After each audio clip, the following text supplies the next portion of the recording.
বন্ধুরা, কেমন আছো তোমরা? আশা করছি সবাই ভালো আছো, সুস্থ আছো। তো শিবানী মিনি ব্লগ চ্যানেলে তোমাদের অনেক অনেক অনেক স্বাগত।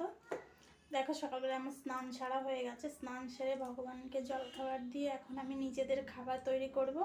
তো কী রান্না করব আজকে তোমাদের সঙ্গে একটু শেয়ার করি। তো দেখো, এখানে আমি এই যে লাউ এগুলো কেটে রেখেছি। তো লাউ দিয়ে তরকারি করব। আর এই যে এখানে জলের মধ্যে দেখেছো সিম কেটে ভিজিয়ে রেখেছি, এটা দিয়ে সর্ষে দিয়ে রান্না করব। এই যে এখানে মশলাটা বেটে রেখে দিয়েছি।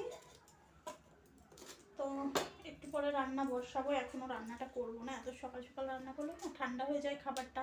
তো আমাদের ঘরে যেহেতু ঠান্ডা খাবার খেতে চায় না, ওর জন্য রান্নাটা একটু দেরি করেই করবো। তো তোমরা অনেকে জানতে চেয়েছো যে দিদি তোমার বাড়ি কোথায়। তো তোমাদেরকে আগে হয়তো আমি বলেছি একটা ভিডিওতে। তো আমার বাড়ি হচ্ছে কলকাতায়, ঠিক আছে, কলকাতায়। মানে হচ্ছে আমার বাপের বাড়িটা হচ্ছে তোমার নদিয়া জেলায়, গাংনাপুর বলে মানে স্টেশনটার নাম। আর শ্বশুর বাড়িটা হচ্ছে তোমার হুগলি ডিস্ট্রিক্টে, ওটা হচ্ছে তোমার জনাই রোড, ঠিক আছে। অনেকে হয়তো জানো, দমদম স্টেশনে নেমে ওখান থেকে দক্ষিণেশ্বর ছাড়িয়ে ডানকুনির পরে একটা স্টেশন পরেই জনাই রোড। অনেকের হয়তো জানা আছে, আবার অনেকে হয়তো জানো না, তো আমি তাদেরকে বলে দিলাম। তো ওখানে হচ্ছে আমার বাড়ি, কিন্তু ওখানে বাড়ি হলেও আমার ওখানে থাকা হয় না। আমি থাকি হচ্ছে ইউপিতে। এখন আমরা এই যে বাড়িটা দেখছো, আমরা কিন্তু এখন ইউপিতে থাকি, ঠিক আছে। তো এখানে হচ্ছে আমি তোমাদেরকে আগেই বলেছি যে আমার হাজব্যান্ডের যে বিজনেসটা আছে না, তার জন্য আমাদের এখানটায় থাকা হয়। বাড়িতে যাই কখনো সখনো, দেখা যাচ্ছে 1-1.5 বছর 2 বছরও লেগে যায়, আবার কখনো 6 মাস 1 বছর, মানে নিজেদের মর্জি মতো আর কি। কিন্তু তাড়াতাড়ি যাওয়া হয় না। একবার বাড়ি থেকে চলে আসলে মানে 1 বছর 1.5 বছর পরেই বাড়ি যাওয়া হয়। তো যেহেতু বাড়িতে অনেক লেটে যায়, তো মনটা খুব খারাপ লাগে বাড়ি যাওয়ার জন্য।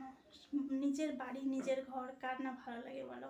এই যে ভাড়া বাড়িতে পড়ে আছি আমরা এখন, মানে কি বলবো, এখানে তো নিজেদের কিছুই নেই।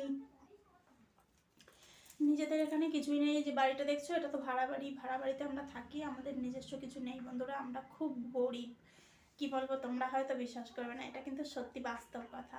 আমরা খুবই গরিব। এই বাড়িটা দেখছো, এটা তো ভাড়া বাড়ি। আমাদের ইউপিতে কিছুই নেই। আমাদের যে দোকানটা, ওই জায়গাটাও ভাড়া, কিন্তু শুধু জিনিসপত্রগুলো আমাদের। তো তোমরা যদি আমাকে একটু সাপোর্ট করো, তাহলে হয়তো আরও সামনের দিনে আমি এগিয়ে যেতে পারবো। তো তোমাদের সাপোর্টের খুবই প্রয়োজন বন্ধুরা। তোমরা আমার এই ভিডিওটা যে যেখান থেকেই দেখছো না কেন, প্লিজ আমাকে একটু তোমরা সাপোর্ট করো।